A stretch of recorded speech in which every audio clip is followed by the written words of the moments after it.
Amém. João 8, a partir do verso 31 diz: Disse, pois, Jesus aos judeus que haviam crido nele: Se vós permanecerdes na minha palavra, sois verdadeiramente meus discípulos, e conhecereis a verdade, e a verdade vos libertará. Ainda eu quero que você vá para o verso 36. Se, pois, o Filho vos libertar, verdadeiramente sereis livres. Amém. Você pode sentar em nome de Jesus. Nós conhecemos um pouquinho deste episódio, desta disputa com alguns judeus e do que outros creram em Jesus, em que Jesus fala de permanecer na palavra, e depois Jesus diz: permanecendo na palavra, vocês conhecerão a verdade, e ela vos libertará. Conhecereis a verdade, ela vos libertará. Conhecereis é um futuro, ou seja, eles ainda não conheciam a verdade. Depois Jesus vem dentro do contexto e diz: se pois o Filho, quer dizer, está falando dele mesmo, vos libertar, verdadeiramente sereis livres. Ou seja, vocês ainda não são livres, eu ainda preciso libertar vocês. É algo intrigante a interpretação literal desta passagem bíblica. Ou seja, irmão, nós somos seres que precisamos absolver, ou melhor dizendo, absorver o conhecimento, o entendimento, a verdade. Porque nós desenvolvemos as nossas próprias verdades muitas vezes, principalmente no que tange ao mundo espiritual. Os índios adoravam o sol e a lua. Era verdade. Hoje tem índios que são pregadores do evangelho, porque a verdade que ele tinha dentro dele foi completamente removida por uma outra superior, e ele chega a entender que o que antes ele tinha como verdade, na verdade era mentira, falsa compreensão e falso entendimento.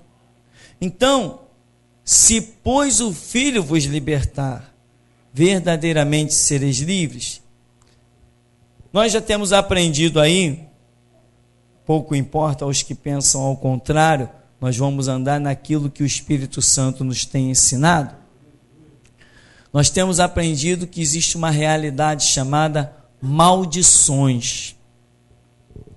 Tem gente que fala muita coisa por aí, mas quando o Espírito Santo chega e te ensina e te prova, sabia que o Espírito Santo precisa te provar coisas? Provar não para ele, provar para você. Ele não tem que provar nada para ele, ele tem que provar para você. Por quê? Porque a verdade está fora de você, não está dentro de você. Por isso Jesus disse: conhecereis, algo que vocês ainda não conhecem. Então o Espírito Santo trabalha de tal maneira que nos prova aquilo que ele está nos impulsionando a conhecer, a entender, a compreender. Porque enquanto não houver em nós compreensão, a obra de Deus não pode ser operada, realizada nas nossas vidas, pois temos visto que sequer Deus aceita a adoração de quem não o conhece. Pessoas chegaram diante do Senhor Jesus no tempo do Antigo Testamento, antes que o Verbo se fizesse carne e habitasse entre nós, e essas pessoas foram adorá-lo, mas sem reconhecer quem ele era. E ele interviu e disse: não, adorarás ao Senhor, sendo ele mesmo o Senhor. Então ele não se prendeu à atitude física daqueles que o iam adorar, ele se prendeu ao entendimento, compreensão daqueles que o iam adorar. Isto é profundo. Só um Deus santo e tremendo pode agir desta maneira. Os filhos do diabo estão por aí nas encruzilhadas, botando cachaça, charuto, vela preta, rosa, galinha branca, tudo que tem direito. E aquelas oferendas, entre aspas, são aceitas. Mas o nosso Deus não bebe cachaça e não fuma charuto. Ele tem um padrão de santidade até para que alguém lhe preste reverência. Ele não aceita reverências físicas somente. O físico tem que ser fruto de um espiritual, de uma compreensão, de um entendimento. Isto que verdadeiramente é Deus. Então, quando Jesus diz: conhecereis, como já temos falado redundantemente, as coisas não estão dentro de mim, elas estão fora. O que está dentro de mim, que estava morto, eram princípios morais, era o meu espírito, mas ele nos vivificou, ele nos vivificou para nos dar a chance de compreender, porque Jesus diz: se vós permanecerdes, ou seja, ele me ressuscita, mas eu tenho que permanecer no seguir as suas pegadas. Aí ele diz que a coisa vai além de um ressuscitar os mortos, tem que permanecer na sua palavra, tem que haver um trabalho contínuo. A compreensão, é fácil ressuscitar um morto, difícil é fazê-lo compreender as grandezas do reino de Deus. É fácil curar um leproso, mais difícil é fazê-lo compreender a realidade de um mundo espiritual. É fácil, operações físicas são sempre fáceis, as operações psicológicas, espirituais, essas são muito mais difíceis e complicadas. Então, quando Jesus diz conhecereis, nós precisamos ter entendimento de que dia a dia temos que ser como uma caixinha, um baú pronto a receber do Senhor. E nunca dizer eu penso, eu acho, o meu entendimento. Muito cuidado com o que você pense, ache ou tenha entendimento sem uma pesquisa, sem a oração e sem a revelação. Porque há caminhos que ao homem parece bom, mas o final deles são caminhos de morte. Então, eu não posso andar no que eu penso, acho e compreendo sem que aquela compreensão me tenha sido trazida por Deus. Loucuras estão acontecendo. E eu tenho ouvi umas aí essa semana que vai ficando para trás, e até de pessoas com um bom tempo aqui dentro do ministério. A pessoa colocou para mim uma situação que eu falei: não é possível. Perdeu todas as aulas do seminário, perdeu todas as pregações, parece que essa pessoa nunca esteve aqui, porque apresenta opiniões completamente contrárias às muitas e abundantes aulas que Deus tem dado, coisas fundamentadas, reveladas, coisas assim já tão compreendidas por tantos, e pessoas com muito tempo não têm entendimento de certas coisas. Então, por quê?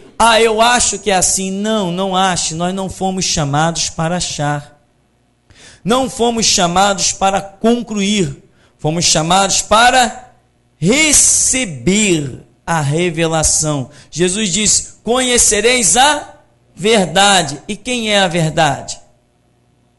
Ele mesmo disse: eu sou o caminho e a verdade e a vida, e ninguém vem ao Pai senão por mim. Então, se Jesus é a verdade, eu posso esquadrinhá-lo? Eu posso delimitá-lo? Eu posso dizer que o conheço sem que ele se revele a mim? Não. Então, a verdade, como aqui no contexto, conhecereis a verdade, está fora de você e não dentro de você. E Jesus ainda diz: se pois o Filho vos libertar, verdadeiramente sereis livres. E eu mencionei a questão das maldições. Você não consegue se libertar de uma maldição. Você clama e põe a boca no pó, mas se Deus não determinar a sua libertação, você nunca será liberto. Se pois o Filho libertar, verdadeiramente sereis livres. Então, tente entender que tem coisas das quais você não pode livrar-se a si mesmo. Por exemplo, tente entender que você nunca alcançará um ministério. Às vezes pregamos e algumas coisas podem ser mal entendidas. Temos que observar, compreender contextos, examinar textos, e a palavra final tem que vir na oração, na revelação. Sabe que você não alcança um ministério nunca, jamais, em tempo algum? Você não busca um ministério, ninguém busca um ministério. Nós buscamos a Deus.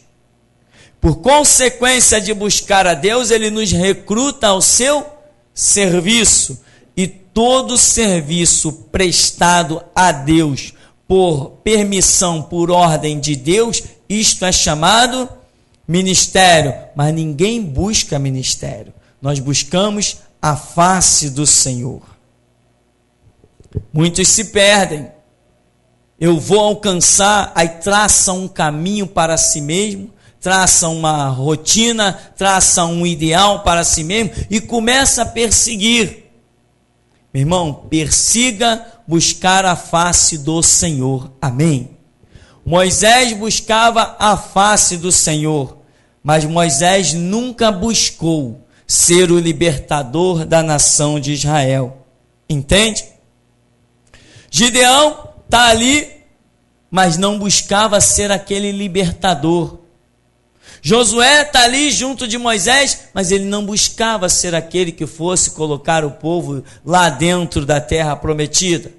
Mas o objetivo do homem é buscar a face de Deus e estar pronto para receber as ordens que o Senhor tem a nos dar.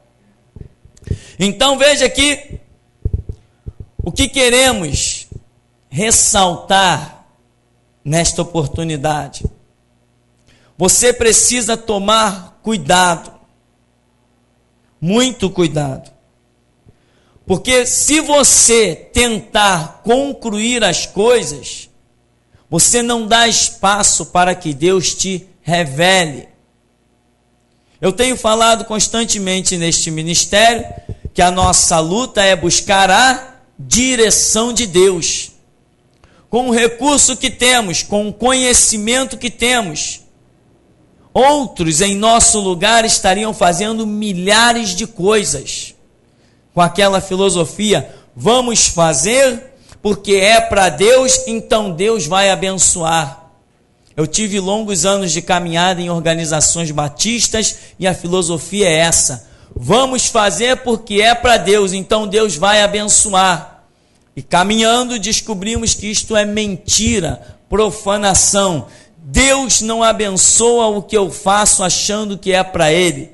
Deus só abençoa aquilo que Ele me manda fazer. Porque senão o título de servo não recai sobre mim. Esse título só tem valor a partir do momento que eu recebo uma ordem, uma direção. O Filho é quem liberta. Uma coisa nós temos falado muito nesse ministério a respeito dos trabalhos seculares e dos trabalhos espirituais. Qual é o objetivo de Deus com as nossas vidas? que estejamos mergulhados 100% no sacerdócio, no ministério, cumprindo os seus planos, atravessando fronteiras, fazendo a obra, expulsando o demônio, curando o enfermo, glorificando o nome do Senhor. Mas este é o tipo do trabalho que você nunca poderá recrutar-se a si mesmo. Se você tem um emprego, você vai continuar caminhando no seu emprego e buscando a direção de Deus. Se você tem uma função, seja ela qual for, não tente se libertar, você não tem este poder. Nós fomos gerados debaixo de maldição, e a regra para quem está debaixo de maldição é: com o suor do teu rosto comerás do teu pão. Isto é regra.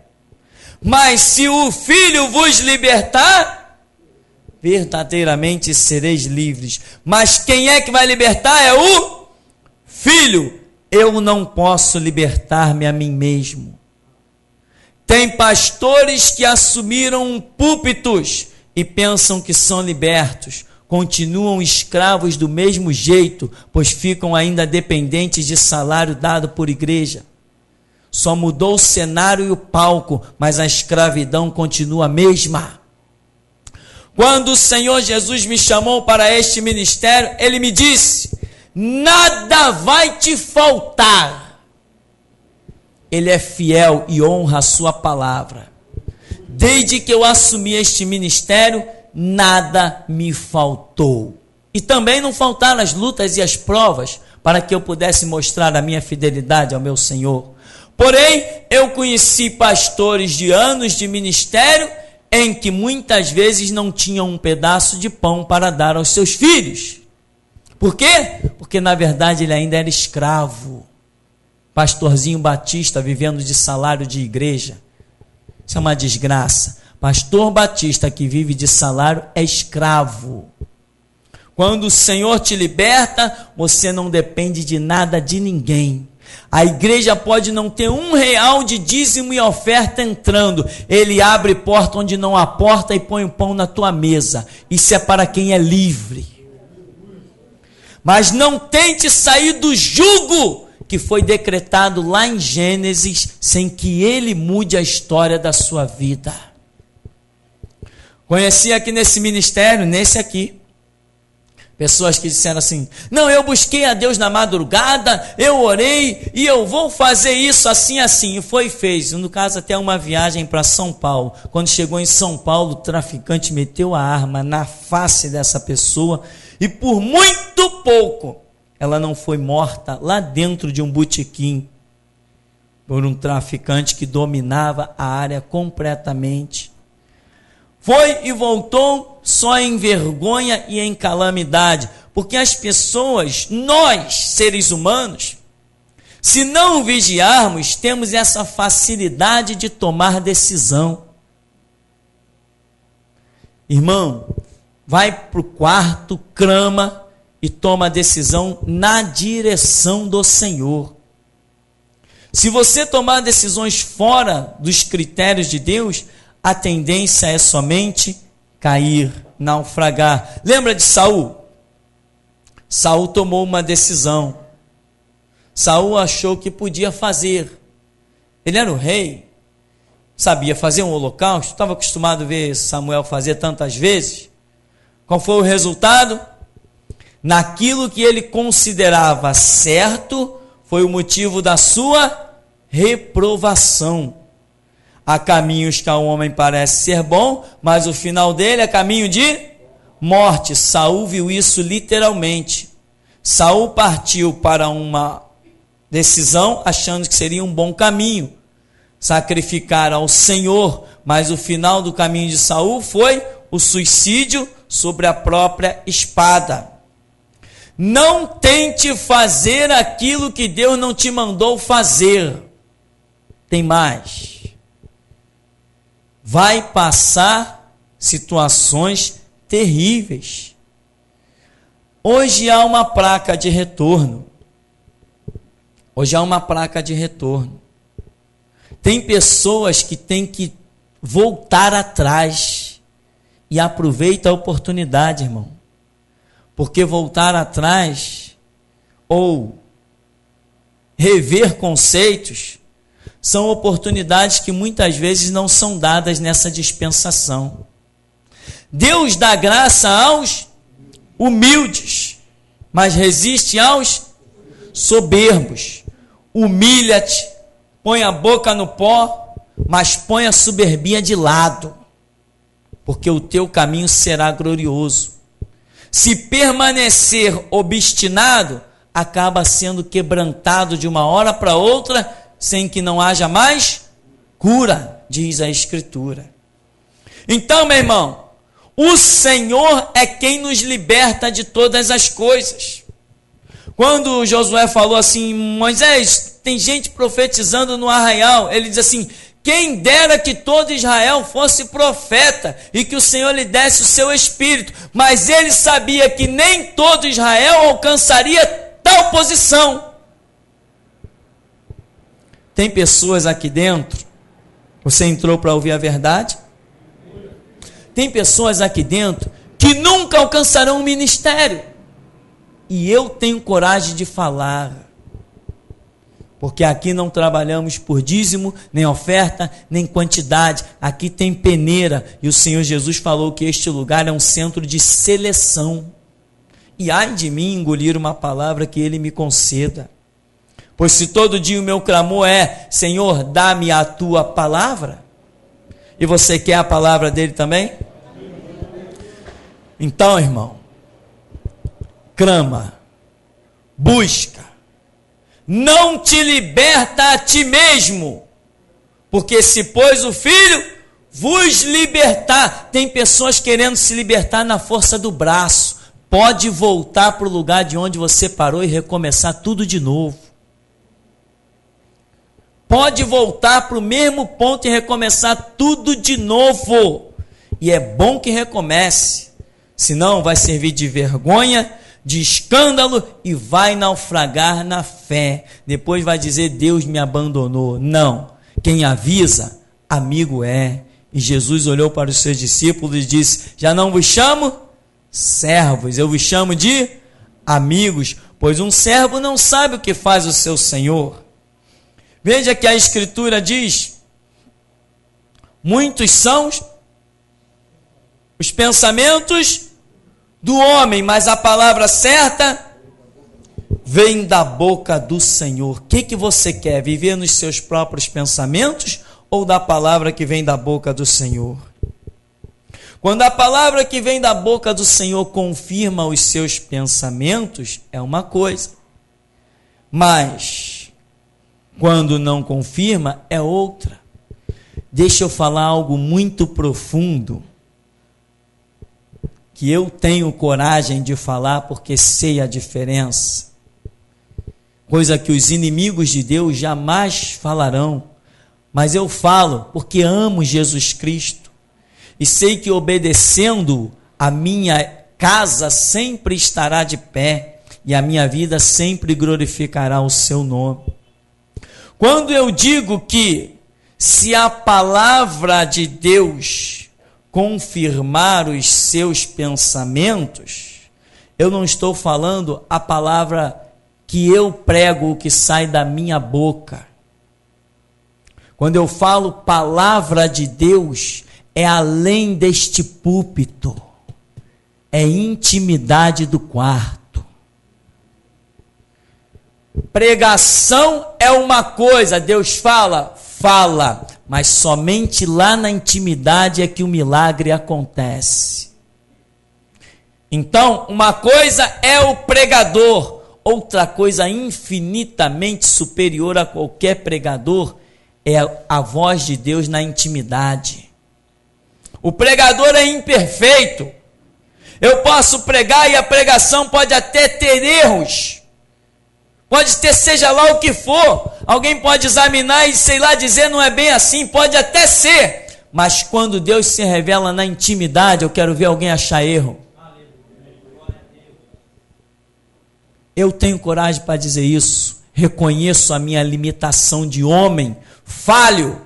E reconheço que eu não tenho estrutura para que Deus 100% fale por mim. Eu sou pó e cinza. Mas eu proclamo que Ele é Senhor soberano e absoluto. E sendo assim, até aqui me ajudou o Senhor. Então, meu irmão, cuidado, né?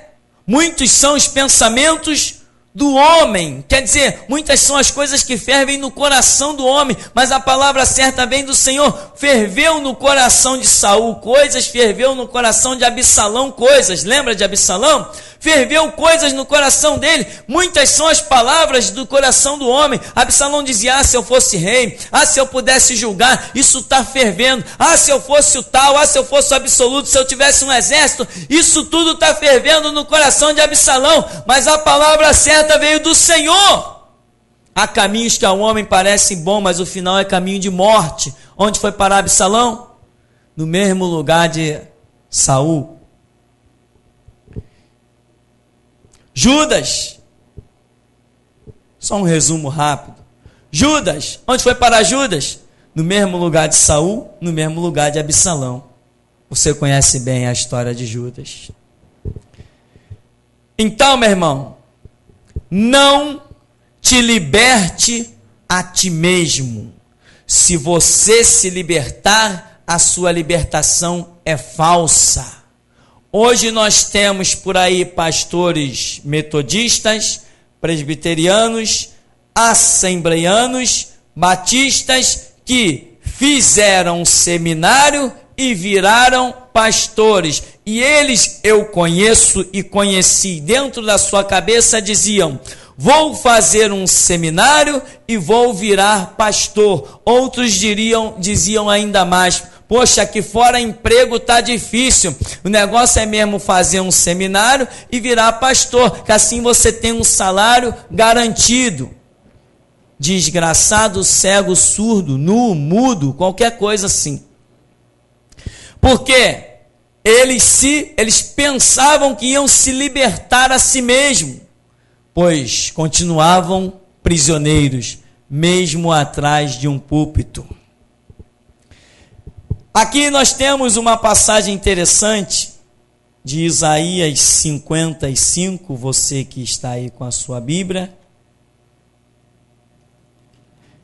Isaías 55, a partir do verso 6, que diz: buscai o Senhor enquanto se pode achar, invocai-o enquanto está perto.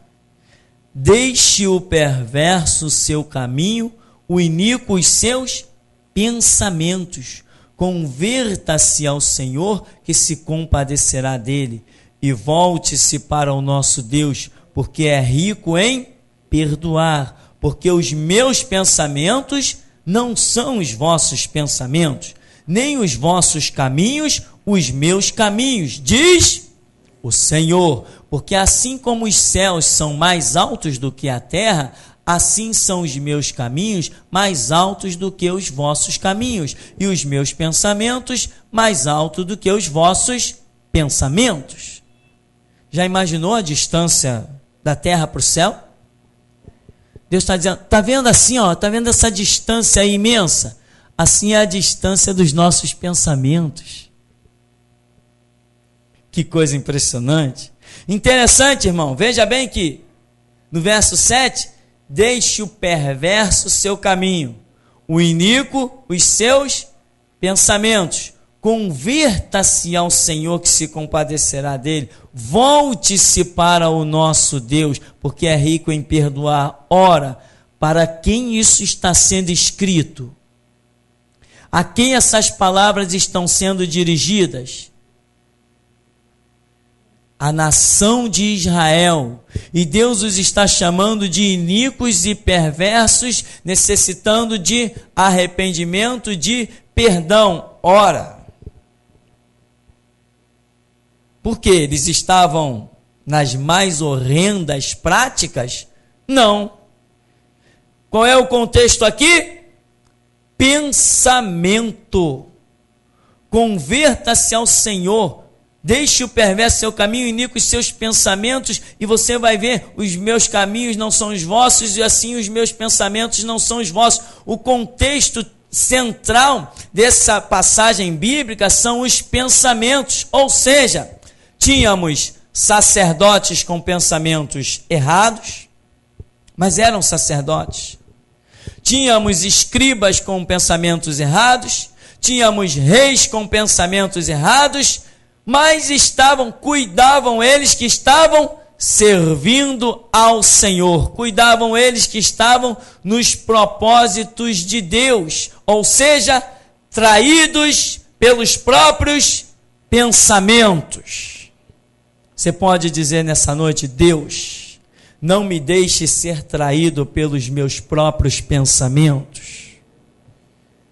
Porque Saul foi, Absalão foi, Judas foi, Davi foi, Pedro foi ungir Matias, Paulo foi traído pelos próprios pensamentos, cismou que tinha que pregar para os judeus.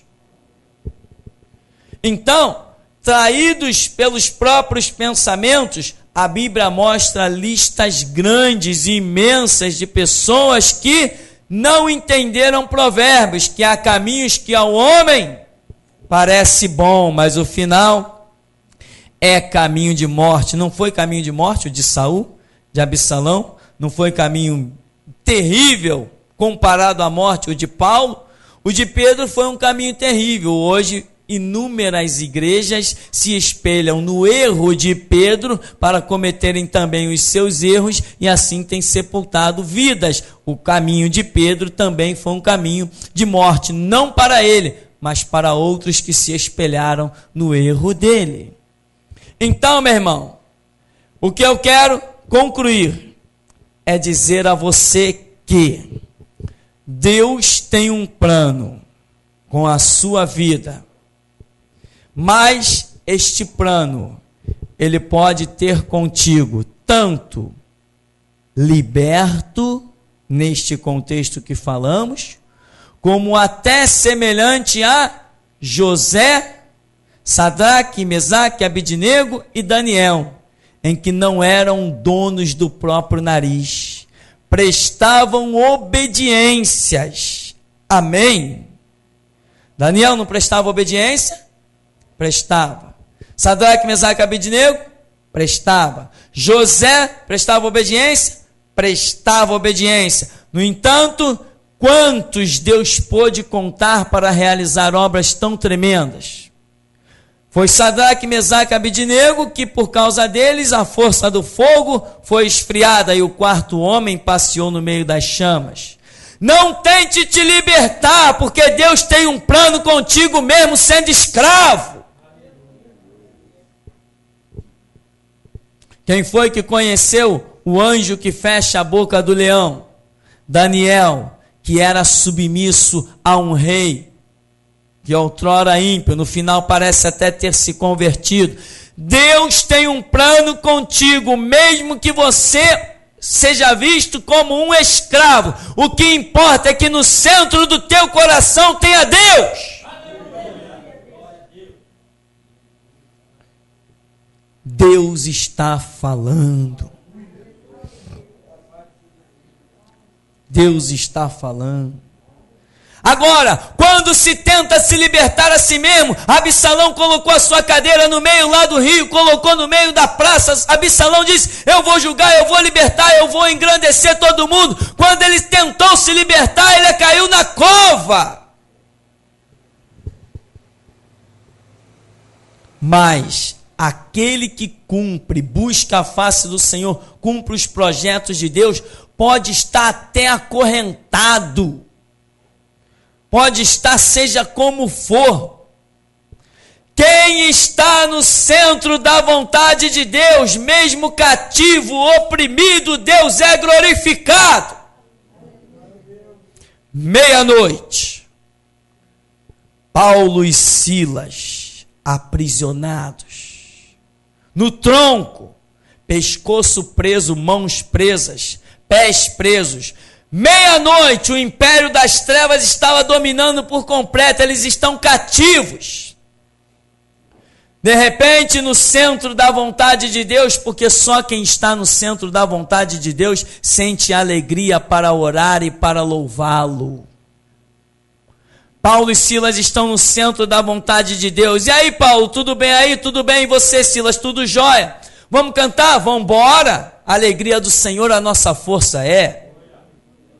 Vamos agora orar? Vamos embora? Veio o terremoto, tremeu tudo, rompeu todas as portas. Eles estavam cativos, mas no centro da vontade de Deus. Converteu a cadeia toda, converteu o carcereiro, converteu todo mundo. Ou seja, se pois o Filho vos libertar, verdadeiramente sereis livres. Quando o plano de Deus é outro, meu irmão, pegaram Pedro, jogaram dentro da cadeia. Por 2 vezes aconteceu. 2 vezes, o que aconteceu? Deus mandou o anjo e o libertou de lá. Ou seja, não te libertas a ti mesmo. Não tente você mesmo arrancar as algemas que o pecado jogou sobre a sua vida. Não tente você mesmo se libertar dos grilhões que prenderam os seus pés. Vai para os pés do Senhor, clama, busque a face do Senhor e deixa que Ele abra os seus cadeados.